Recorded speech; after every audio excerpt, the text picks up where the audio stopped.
Yo, what's up guys? Hope you all having a great day. Thank you for watching. Today I'm going to show you how to do the roof chute bunker. It was a bunker, we used to use it back in the day a lot, and they patched it. And them patching it actually is probably the catalyst for me making this video series. It made me pretty sad, I'm not going to lie. So I'm glad that it's back. It's not as good as it used to be, but it's still pretty solid. So that being said, I'll show you what it looks like.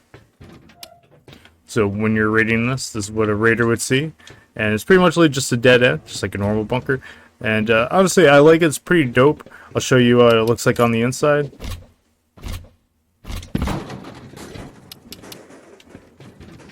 So it looks like on the inside, and to open it, you just break this. Pretty simple. And to close it,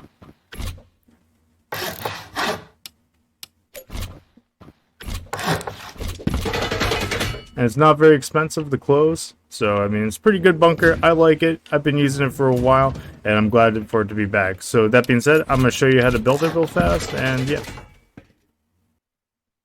So, I'm going to show you how to do this from a 1x2, but you can do this from a circle base or a 2x2. There's a lot of footprints that works for this.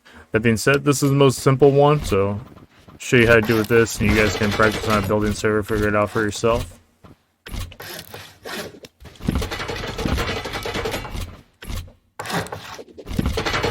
This honeycomb needs to be here. It needs to be like a triangle slot basically open for the roof chute. From here, you're just going to want to do the freehand. And normally the freehand, you kind of want to get pretty close to the same height. So you might want to practice in a building server. Make sure to check the offset. This should be 87%. Since it is, go ahead and upgrade this. And the cool part about this bunker is this actually doesn't have to be a square. You can actually make this a triangle. So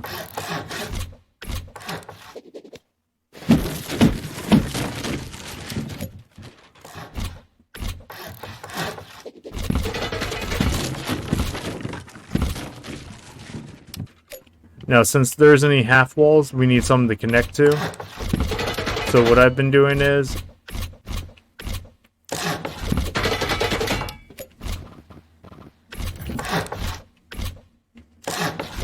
I just put this little triangle roof in here. You can use a frame if you want. I don't think it really matters that much. And you can make it stone, it doesn't have to be metal.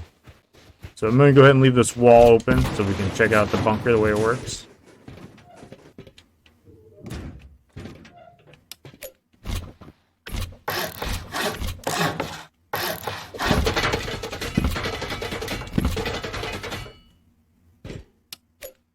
So you're going to want to take the floor frame right here and connect it to the piece on the inside of the honeycomb.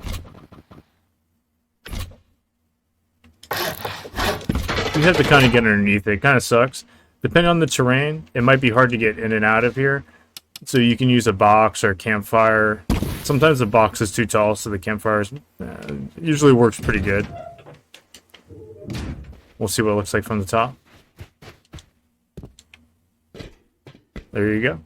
And if you're going to have a loot room here or whatever, you can actually rotate this so it's not south-sideable on that side. That's up to you. But it's pretty simple. It's a good bunker. When you connect stuff, though, sometimes there's a little bit of a gap. So you want to protect that just by honeycombing this.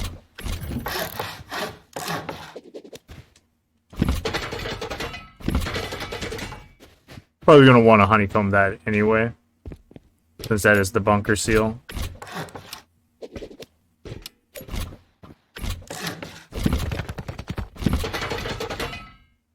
It's a pretty good bunker. It's not the best one in the world. It is vulnerable to south side attacks, but I mean, it's still pretty good. Most bunkers, so you can south side. This one's a little expensive, but I mean, I actually really like this bunker. You can put in a lot of different footprints, and it's not completely noticeable from the outside when you start honeycombing it. You might see this little piece of roof sticking through, but it's not really that big of a deal. Depending on what skin you're using too, you'll see it less. Like this one, you'll see it more if you're using the shipping container. You really don't see it sticking through as much, so.